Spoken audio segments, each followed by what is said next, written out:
For the first time since 1970, the Commonwealth Games returned to Britain, with the Scottish capital Edinburgh once more the venue. All was set to go when the organisers found themselves faced with massive problems from a boycott by many countries in support of Westminster's refusal to apply trade sanctions against South Africa. But it didn't interfere with the appearance of a party of 29 competitors from the Isle of Man, who with their officials entered the Meadowbank Stadium to generous applause. And this really is a superb scene. The weather has just held off. It's a few showers occasionally, but now the sun, the evening sun, trying to break through. And here is the Isle of Man team, the three legs of man, with shooter Peter Kelly proudly carrying it for the second time. Shortly afterwards, the competitions themselves got underway, and swimmer Shane Stiggins set a personal best in the 100 metres. Congratulations coming from Dave Phillips. Hi, thanks very much. Best by over a second. There's a New Zealand guy just to the right of me in the next lane, and I went up the first length and he was just ahead of me. I thought, I'll keep to him. Turned the first length, a pretty good time, but unfortunately I tied on the last length, but I still came back. It's better than I've ever done before. It's great. You were just over 32 seconds for the first length. Yeah, I've been going about 34 seconds in training, so 32 seconds, that's quite a bit up on what I've done. And you're in the hardest heat of the lot with the Olympic champion, and I believe 4 out of that heat qualified for the final. Really? I didn't know that, but I can imagine it was the fastest heat, yeah. And overall, I gather 17th fastest in the event. Really? I didn't know that either. Oh, I just missed out on, if they do have consolation finals, take the top 8 for the final, then the next top 8 for consolation finals. I think looks like I've just missed out on that, but never mind. Well, congratulations, and now for the 200 metre breaststroke in a couple of days' time? Yeah, it's all set for that. That's my best distance, so I really go for that. Thanks very much. Another early event was the cycling team time trial, but there was no luck for the Manx team, who lost Peter Kenyock very early in the race with mechanical failure. Yeah, that's the thing, that's the back of my mind, I didn't think that would ever happen at all. I was sort of more worried about going out the back than that. But I was just coming to the top of the climb from the back lanes on the course, and we were starting to descend down a hill, and I put it onto the big gear, and the next thing I knew, something jammed, and I noticed my front changer was all wrapped around me crank and my back wheel. So what exactly happened I don't know yet, because I've not seen the bike close up. But I had a bike change and I was put onto Steve Porter's bike, but there's no way I would have got back on at all with that, so I had to call it a day. Once you've lost the chase, then you've virtually had it, have you? Yeah, well, the team's got to make a decision when something happens like that, whether to hold back and wait for the fourth rider to have the bike change. But I shouted him to go on, because I was worried about, on Steve's bike, whether I could sort of ride and hang on to them. But as it happened, if the lads did wait for me, I probably would have gone out the back of them anyway, because I found Steve's bike hard to control on the descents just after where I had me mishap.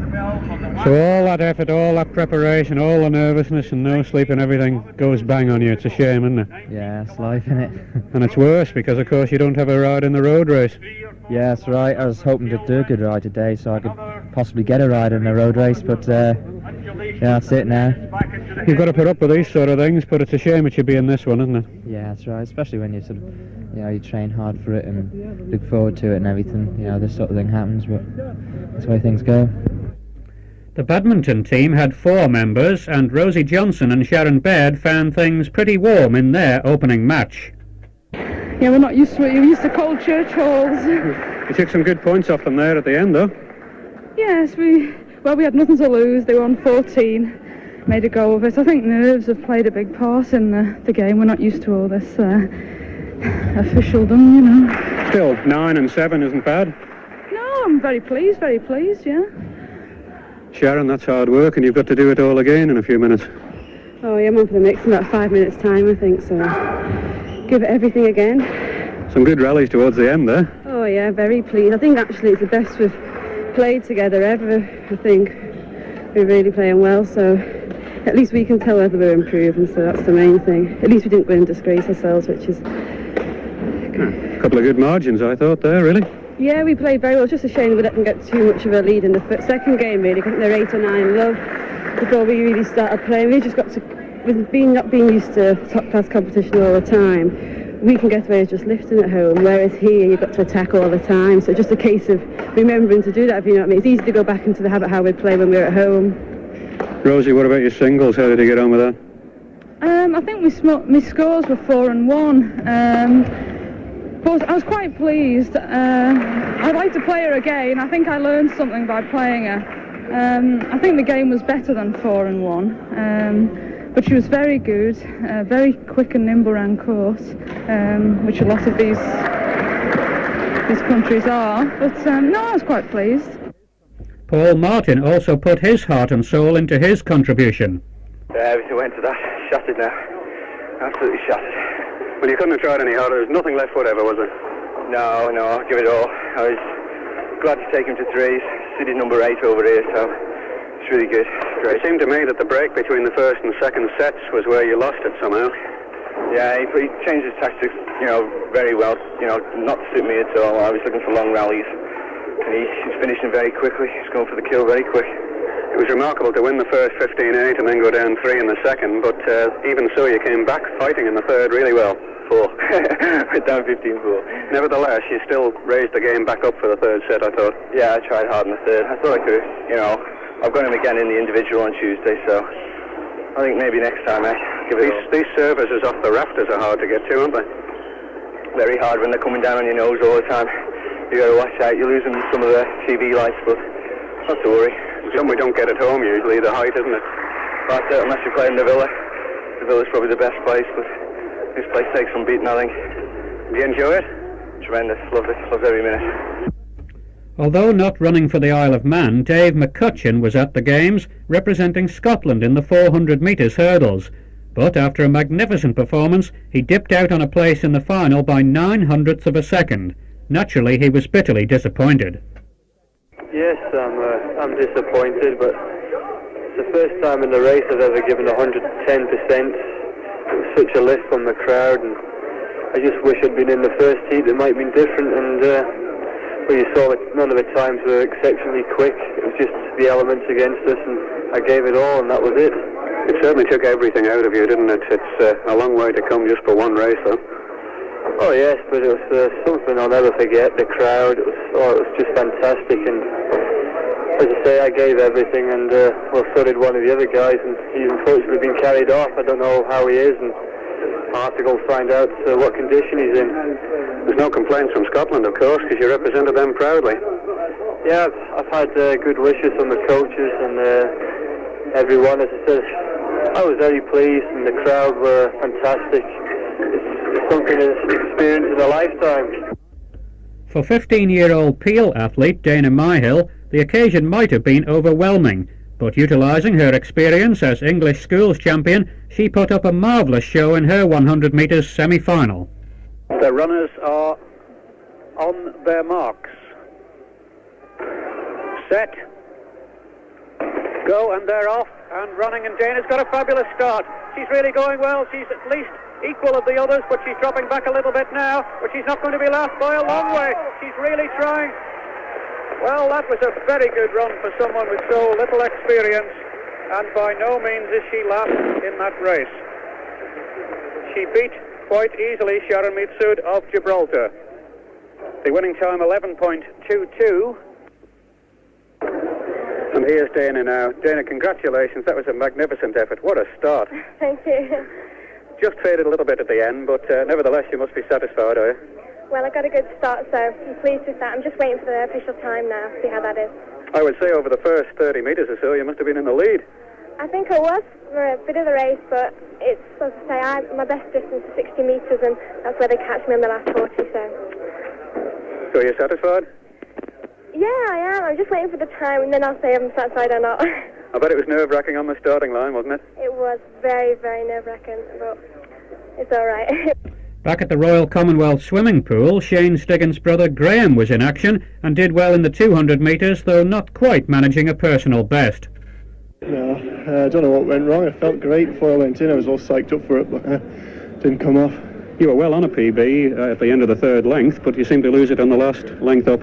Yeah, I don't know what my splits were yet. I'll have to see Neil and see what the splits were. But, maybe I lost it on the second 100. Well, I doubled up your second 100 time, which would have put you 2:30, which I think is about 1:15 for the first 100. You were flying. Yeah, 1:15. That's great for split. Then it's all gone on the second 100. The 100 metres I did on Monday, I did 1:13. So it's only 2 seconds down on the 100 time. So it's what I usually do when I'm doing a 200. But unfortunately, the 200 wasn't good enough. The sport of judo was not actually a fully recognised event at the Games, but there was tremendous support for the participants, including Manx entry Ruth Vondy, who was delighted to take the silver medal. Yeah, the only thing I've got to say now is I'm hungry. Well, you've earned a meal for sure. You've earned that meal for sure. Sorry? So you've certainly earned that meal. Oh, yeah. What's it going to be now then? What do judo contestants eat? Mountains of stuff? Whatever comes first, but no drink. 3 or 4 steaks? Yeah, that'll go down well. Okay, great. Well done. Thanks. There was an enthusiastic party of shooters at the Games, although some were obliged to travel considerable distances to the skeet and full bore competitions. But for Harry Creevy, the small bore at Musselburgh started poorly. However, it finished better. Yes, I couldn't get the first half of the shoot right at all, Geoff. Second 30, I pulled the finger out, so to speak. It came right. Would have been nice to have started the same way as you finished, because 99 you were going really well there, showing your concentration was actually getting better rather than worse, perhaps. Well, I got to terms with the conditions. There's a slight wind today and it's fluctuating a little bit, but that's just all in the brain, really. If you're watching what you're doing, you've got the mental attitude, well, you should put the scores together. It's been proven today. You got an Australian, shot 5.99, estimate score, hopefully it'll be 600, that'd be nice. It's incredible really to do that, isn't it? Well, these lads have been training so hard and so long. They've got the coaches with them. They're getting themselves set up for this competition for the World Championships in a few weeks' time. How can you compete, really? So how does 5.84 go with your personal ambition score? Personally, it's a reasonable score for what we're used to at home, but when you come away to these competitions, it's just not on. You know, you're talking for 10 points more than that, really. Anything dropped at all is a disaster, isn't it, for them? Yes. Oh, yes. You're looking for perfection in this game. In fact, the conditions were a little bit better than the pairs the other day, though. Certainly a lot better. But it's how can you say? The conditions are slight, but it's altering the bullet. You know, you only need a 5 mile an hour wind just to take it off that 10 ring. So you have 2 99s, a 98, a 97. 96 and then that 95's let you down a bit. 95 at the beginning. I tried to beat the conditions, really. It seemed right, so I went for it, and unfortunately I was just missing them. Also at the small bore was former bronze medalist Stuart Watterson, who found conditions a little less exacting than in the similar shoot at Musselburgh a few days earlier. Yes, a lot better today, Geoff. Rain, mist, just like home. But still very exhausting for you and Harry here. Oh yeah, I mean you're trying for every point all the time. It just started fairly softly today. The wind picked up a little bit in the middle of the shoot. Conditions returned a lot softer towards the end. Finished on a clean string of 100, but dropped too many points in the middle when the wind picked up, unfortunately. Amazingly consistent though, for all that. Well, yes, I mean, as I say, you're trying for every point, but there's some excellent results along the line today. So is it 5.90, or do you think you're on for a couple more, maybe? No, I think I'm on for a couple more. My estimate is 5.92. And how do you expect to finish at that? There's some high scores this morning. I just don't know, Geoff. I've just come off the firing line, as you know. I've been pulled out for a spot check on equipment, so we're just off to do that now. This is just a random check, is it? There's no suggestion that there's anything illegal, is there? No, nothing like that. There's spot checking on equipment. Everything has to pass certain specifications, all of which are checked beforehand. But you know, who knows what competitors could theoretically get up to when they take the firing line. So there's spot checks on equipment. There's spot checks for drugs and so on throughout the games. Still with the shooters, Chris Turner had this to say after the third session of his second day's clay pigeon contest 50 miles out at Kippen.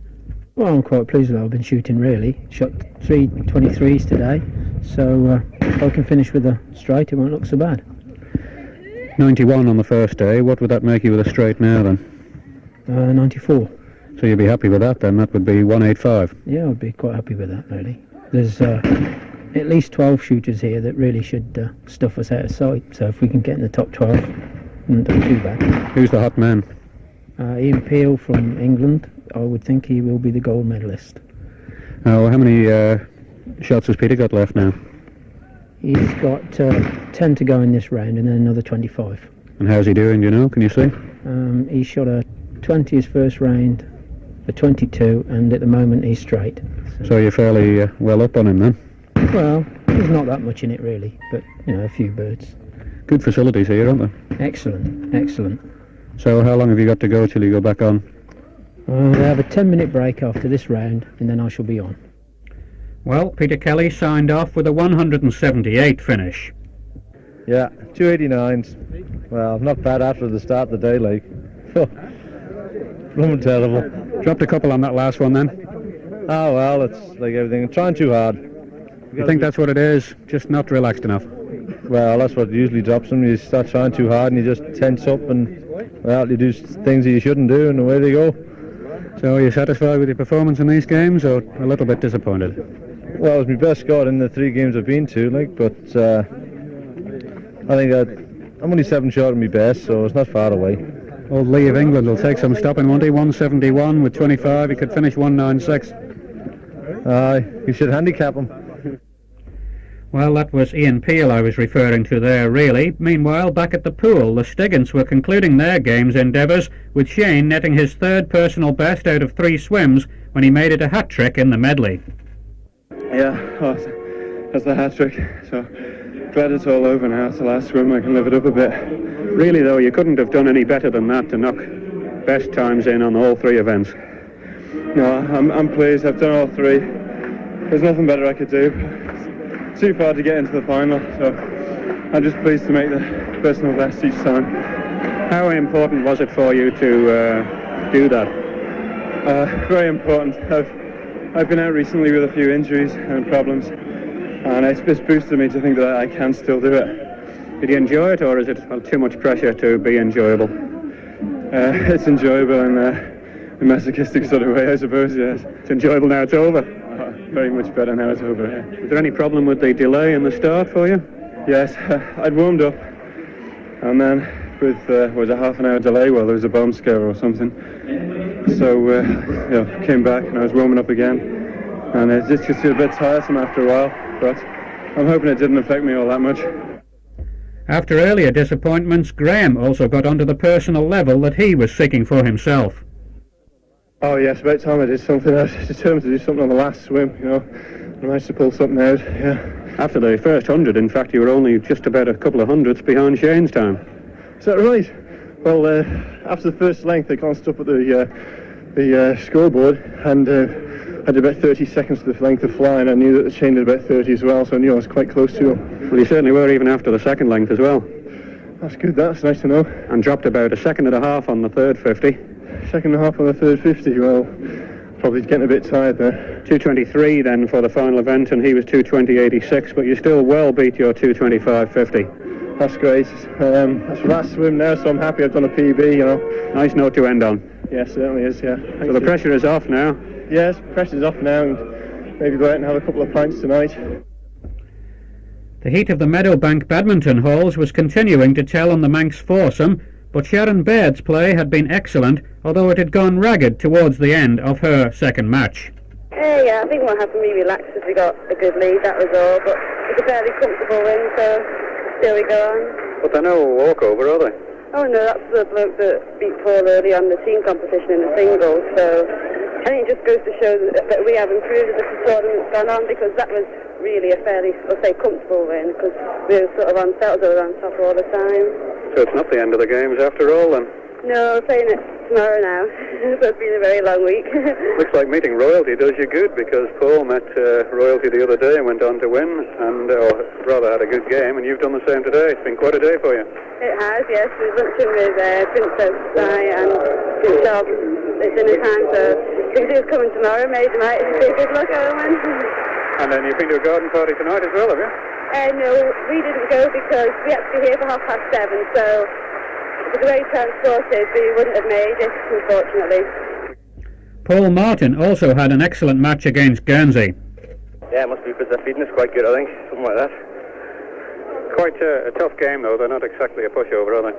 No pushover. I was hitting the shuttle well tonight. Seemed to be pulling it through the guy tonight rather than picking it up all the time, so yeah, it's a good win. A day off has done you good. You could see you leaping for them really well. Yeah, it was on a quick bash tonight, I think. What about the next round now? They're going to get tougher all the way, obviously, but what do you fancy here? Was it Scotland and Hong Kong, is it, that's playing? Yeah, I think it is. I must admit, I fancy my chances against Pringle. Jimmy Pringle, yeah. Ian Anderson had played well himself and had nothing but admiration for his teammates' efforts too.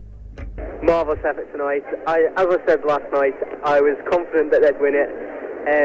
Paul just blasted his way through the guy. I mean, excellent performance. I think manager Frank, your father, he has lost a bit of stone watching that. He has, yes. Fair goes, doesn't he? Oh yes. The weight drops off him when he watches us playing, especially when Paul's motoring around the courses. The weight's dropping off me dad. Steve Partington had to wait ages for his one event, the 30-kilometre walk. The weather was absolutely atrocious, but the plucky Manx walker kept ploughing through it all, really flying towards the end and knocking over 4 minutes off his previous best personal time. Yeah, for once I was going a bit quicker at the end, so it was good. 4.5 minutes actually. The conditions were deplorable, weren't they, especially to start with? Yeah, especially, and at the turn. It got a bit better on the way in, but at the turn it was really wet. It was horrible. Did you think that was going to make you a slower time than your personal best? Oh no, I was quite confident today, but I didn't, maybe in those conditions I didn't expect to do quite so fast, but it was alright. We saw you checking your watch at the turn. In fact, you were keeping an eye on your schedule, were you? Well, it's just nice to know where just so you can look back and say what you did for the second half. I haven't even worked it out yet, but... Well, you were gaining hard on Johnson of Wales. You pulled up 20 seconds on him after the turn, but then, in fact, he got ahead of Sita. Yeah. But in turn, you then started to pressurise Sita. I think one more lap of the track here, you'd have had him. Yeah, well, apparently he was on his knees, but, it's just one of those things. I think he beat me by about 2 seconds in the end, but he was I feel sorry for him because he just must have blown up. Well, I thought you'd done as well as you could when you qualified at the Bowl that day, but to knock another 4.5 minutes off really is great. You must feel on top of the world. Oh, yeah, it's a pity that, it was all on my own. I had all the work. As it happened, actually, in the beginning, I got a warning for me contact, and that probably did me a favour because it slowed me down a bit. And I think it's the only 30k where I've gone faster the sort of second half, so it worked out all right. On the banked wooden boards of the cycling velodrome, Onken's Gary Hines was flying in the 10k race, but found the pace just a little too hot towards the end. Oh, too fast for me. New Commonwealth record again, so I was up there until about 5 to go, and just bang, didn't have it. You couldn't have had a better go than that, though. You were looking really strong to first 30 laps or so. Yeah, luckily I'd picked the right gear this time. I geared up from the last time I rode in Australia, and it was okay for the first 30 laps, but then the brakes keep going and brakes keep coming back. You don't know which one to go with, and then they're just world class, these riders. It was all a bit of a mix-up at the end with the lead bunch, and you were lapped, I think, just before the end, weren't you? Yeah, just before the end, the Australian train started to roll, and just the same as it did in Brisbane. And there was just no stopping these guys. They're virtually professionals, so I don't know. Enjoy it. Yeah, in a funny sort of way, I suppose I did. It's just the atmosphere of being in there, and at least you're in with a shout until the break goes. So that's the end of the games for you, is it? Yes, it is, competitively anyway. We'll just see how we can enjoy it now for the last few days. The pressure's off, is it? Oh, the pressure's off, yes. Hey. Go down a bit, it's blooming bolt on how to go, but that's a reserve for to have a go, and it didn't work, and if it had worked, it'd have been alright, I'd been happy, but didn't work, so it's one of those things. What do you think it is, then? Just lack of experience, or what? No, I don't think it's lack of experience. It's just they got caught at the wrong time. So they caught me about a half a lap later. I might have got a bit more of a breather, but it was when I got caught. The pressure was really on. I went on the back and got caught behind a couple of fellas that just hadn't got the legs. And when you get caught behind people like that, you have to be. They hadn't made any effort at all, so I just hadn't got another effort in me to get round them and get back on again. They just let the gap go at some of those things. In the 1500 metres, Shan Pilling found herself really in the arena, but did well with a performance almost at personal best standard. I hope so. I'm just waiting for the time. It felt really good, so just hanging on to see the results. You were in the faster of the two heats, and we think, in fact, that you might actually be reserved for the final. Is that right? If the first six from my heat went through, then I'll probably be reserved because the first heat was so slow. So who knows? Did the race go as you planned it? I didn't really plan anything. I just went in to run and do as well as I could do, and it felt okay. I was pleased. You were with them up till about 500 metres to go, and then the top ones went away from you? Yeah, about 600. I knew they'd speed up. I just tried to hang in there, did my best. They went away a bit, but I would have expected that, really. Well, you did have a very strong heat, didn't you? It looked stronger than the first heat, in fact. Oh yeah, all the favourites were in my heat, so I was a bit worried at the start, but I had nothing to lose. There was no pressure on, so I just went out and ran. The highlight of the week came, of course, in the individual skeet shoot at Kippen, when Andrew McEwen and Nigel Kelly were the representatives. But before covering that momentous event in detail, let's conclude the remainder of the Games events by recalling the 100-mile cycling road race. Hopes were high for Manx fortunes, and atrocious weather conditions failed to deter the four Manx competitors at the start. During the race there were heroic endeavours from Mike Kelly, Steve Porter, Richard Fletcher and Andrew Nicholson, but regrettably at the end to little avail. Here's Mike Kelly. I felt great. I got on the break. I had a bad patch of 3 laps to go. I just didn't recover from it. I just blew to pieces. You really had a lot of work on to catch them back up, though, after you got behind a little bit, and then you had that solo ride with the Canadian for a couple of laps. It's pretty gruelling stuff, isn't it? Yeah, pretty negative racing, actually, because the break was away and it was only Alan Gold and myself chasing. Nobody else wanted to do anything, and eventually we got across and I just went straight through them. Did that cost you too much energy to do that, though? No, because I felt good at the time, but I suffered for it later. How do you feel now? Pretty all in? Smashed, yeah. Completely smashed. So is it a disappointing race from your point of view? No, at least I've had a go. The main thing. It didn't work. It'll work another time, I suppose, won't it? Terrible wind, though. It must have really taken the toll. Yeah, it was actually harder than team time trial wind, because it was coming across. And all the echelons, you have to be very strong. You let a gap go, that was it. You just out of the back. That's what happened when the break went away early on. Somebody left a gap and nobody could close it. Well, we admire you for your efforts anyway. You were leading out the Manx bunch to start with, but they haven't made it either. But an admirable effort, and you tried extremely hard, and no one can ask more than that. Well done. Cheers, yeah, so. The disappointment was obvious as well for Richard Fletcher and Steve Porter. Here's Richard. Yeah, the wind was in the worst possible direction because you didn't get any help at all. It was a crosswind both ways, so it was the hard men went to the front and drove it, and the rest of us were in the gutter. I was never really in a position to get in a break, I don't think. That's the way it goes. Bit disappointed then? Yeah, disappointed. You seem to be chasing all day. Never getting anywhere. About 12th or so, I should think. No, a bit lower than that, I think. There's a few more up the road than that. I think about 18th, something like that. But unless you're in the first 3, it doesn't really matter. Harder work than the International, was it? Yeah, I think so. Because the International was the hills knocked me for 6th. Today it was just a grind. You had to hold the wheel in front and make sure that the wheel in front was holding the wheel in front of that.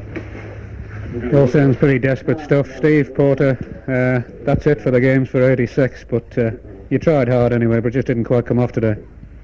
No, it just seemed to all go wrong, really. It's just, I think we went in the race, there's only one thing to do, and that was try and win a medal, there's nothing else. And I thought I had it sussed at the beginning, and I got in a move with all the names. But I came back, and I'd done me hard work with them, and I just had nothing left at the end. I was just completely wiped out, so I'm very disappointed. But back to that shoot in wonderful weather 50 miles from Edinburgh at Kippen near Stirling. The original hint that things might go well for the Isle of Man in the clay shooting came when Andrew McEwen and Nigel Kelly almost won a medal in the pairs competition. A slip towards the end saw Nigel let the chance go, so when it came to the individual, he was really determined. That determination was vividly demonstrated when he led the first day with a score of 98 out of 100, putting him one shot ahead of Crickus of Australia, Gabriel of Canada, Neville of England, and twice previous Games champion and Commonwealth record holder John Woolley from Canada. But could Nigel hang on the second day? It seemed almost too much to hope for.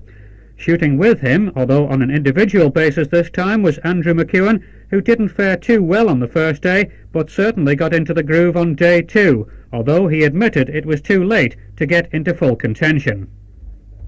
Could do with doing something better than yesterday anyway, but I was too nervous yesterday and I just couldn't handle the pressure, I suppose. But you definitely seem to be enjoying life today. Yeah, I feel more relaxed today. Hope it'll just come together again in the last 50 like it did on the team shoot. Well, apart from your own, of course, you're keeping a close watch on Nigel Kelly, and he started promisingly with just one bird down in his first 25. He's under enormous pressure, isn't he? Oh, yeah, well, you don't realise what it's like, really. It's well, I've never really been that far up, so I can't say. So, but when I have been on top, like I've been sick. You know, it's just the way it goes. But I don't know how he's coping. But well, he's just walking past us now. We're not talking to him deliberately to keep the pressure off a little bit. In actual fact, of course, if you could transfer your attitude today to him now, it would be great, really. That's what he needs, is to be able to just sit back and enjoy it, isn't it? Yeah, alright. But it's easier said than done, that. So he's got 75 to shoot and you've got 50 now, and then 50 straight would do you nicely now, which is what you did the other day in the pairs, wasn't it? Yeah. That's what I'm hoping for anyway. I was trying to get one in the last frame, but I didn't manage it at all. By mid-afternoon, it was clear that Nigel Kelly was not going to crack under the strain as at first had been feared. He was still right up there, as the Commonwealth's finest tried everything they knew to dislodge the virtually unknown Manxman. Nigel Kelly has the opportunity to win the gold for the Isle of Man if he can just shoot 4 clay pigeons. That's all he's got to do, but all is in inverted commas. He's on the range for the final set of shots here, and can he do it? It is an extraordinary situation. All the Commonwealth Games best have dropped shots here. He's absolutely locked in competition with Joe Neville from England, but Joe Neville has dropped one of his clay pigeons on this final 25. It means he can finish 195, but Kelly now comes to it to shoot 2 of the final 4. And the pressure, extraordinary, gets that one, gets both of those. And now he needs just 2 more to take this gold medal for the Isle of Man, because he can finish on 196 with a 25 straight. 2 more shots, 2 more for Nigel Kelly to take an extraordinary gold medal at the ISU skeet shoot at Kippen near Stirling in Scotland. And what a fairy tale this would be. He went a little bit off the mark in the pairs shoot the other day with Andrew McEwen, who's also been shooting here today and has done well, 96 here today. But this is a fantastic, and I'm sure that it's going to be attracting national attention. The TV boys are certainly here to see what's going to happen. But Neville of England, extraordinarily, dropping a bird. So did Marsden of Scotland. He dropped 2. So did Gabriel of Canada, 2. And Woolley of New Zealand, 2 on the final 25. Let's hope the 2 that they've dropped are not going to be matched by the 2 that we can drop, because otherwise it will literally all go bang, and we wanted to go bang with champagne corks. I can see Nigel Kelly in the distance. He's remained so cool today. It's extraordinary. Overnight leader, of course. And can he hang on? Just the final couple of minutes now.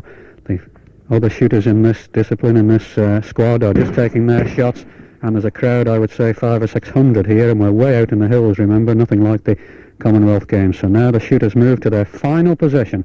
This is the final few shots of the 1986 Commonwealth Games for all these shooters, but most importantly for number 137. There he is, tramping out, the old battered green hat, Isle of Man team, it says on the back. And first to go will be Hale of Australia, who really blew his chance earlier on. So this is it now. This is Hale of Australia taking his final shots to the left now. These clays coming out of a trap. This is the tall trap coming. He hits that, okay. Now he goes for the small trap coming from the right as he looks at it. out into the country. Not a breath of wind here. This is fantastic stuff. Hale goes for his second. Up she goes, and he hits that okay. Now Nigel Kelly. He's got to hit these two for the gold medal. Well, he has an aim. Puts the cartridges in. Lines the gun up. Up at the trap he goes. Takes another look at it. Gives the instruction. Pull. Hits it. A beauty. Now, can he do it? This is unbelievable now, the tension he must feel. And he's giving us all a nod for the first time today. I think the medal is secure, for not the gold, but there's almost certainly a medal. I can't work out the mathematical qualification. Here we go. And he hits that one. He's done it, and it's a gold for the Isle of Man. A remarkable story. Absolutely extraordinary. And I'll now try to walk down to get a word with him. And that is the end of the shoot, and an extraordinary fairy tale story by Nigel Kelly from the Isle of Man. And here we are, stood right on the range, and let's tend it. There he's being congratulated. Nigel, tremendous stuff. How on earth did you survive that pressure? I don't know, and I just don't know. You must be completely drained. I'm knackered, absolutely. 25 straight, just when you needed it. Oh, I know. I had a lucky bird out, but after that I got myself into gear. It doesn't matter one jot. A gold medal, extraordinary. Oh, just can't believe it. You know, just in fairyland, I don't know. Just can't believe it. I'll probably wake up in a minute. Superb stuff, though. I mean, you must have been under extraordinary pressure. You couldn't believe it when the three top men all dropped two, and then Neville dropped one as well. It's like this. I just don't look at the scoreboard. And I don't know how you survived the pressure. I don't know. I think this is worse. Don't worry about it. Gold medal, extraordinary for the Isle of Man. The first for years, but at the shoot after the pairs, you must be chuffed a bit. Can't believe it. Just can't believe it. That's all I can say. I'm sorry. Are you drained? Absolutely. Can I just give a special mention to me mother and father, which thought this wouldn't be possible, and a special mention to one of my old idols, Jack Smith, who's in Laxey.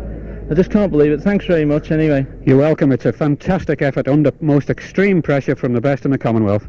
There we are then, Nigel Kelly, and the TV boys are wanting to move in here, so let's not deny him his moment of glory. Quite extraordinary. Just a couple of hours later, it was back to Edinburgh and the presentation ceremony. The winner of the gold medal for the shotgun each individual with a score of 98 points is Nigel Kelly, representing the Isle of Man.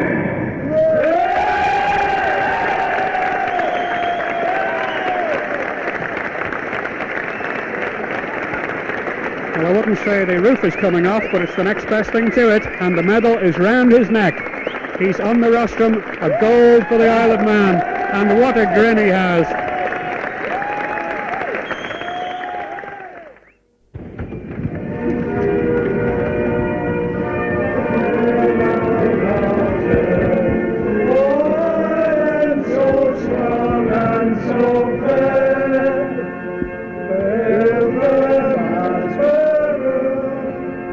Thy throne of honor makes us free as thy sweet mountain air.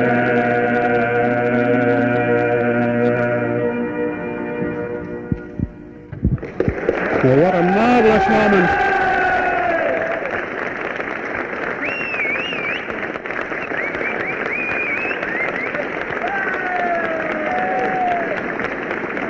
What a marvellous, marvellous moment for Nigel Kelly and the Isle of Man team with their gold medal.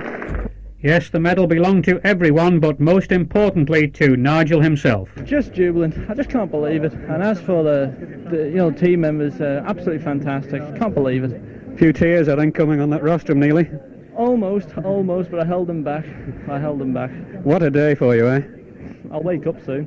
298s, they couldn't get the score right, but there was no doubting it in your mind. No, they couldn't take it away from me. They just couldn't, no. And Neville won the shoot-off, which would delight you, as he gave you some instruction, I gather. Yes, that man, he taught me how to shoot, and if it weren't for him, I wouldn't be standing up there. And there's the man you want to have a word with. There's Joe Neville, a quick word with him. Joe, you were very sporting about it, and you managed to win the shoot-off.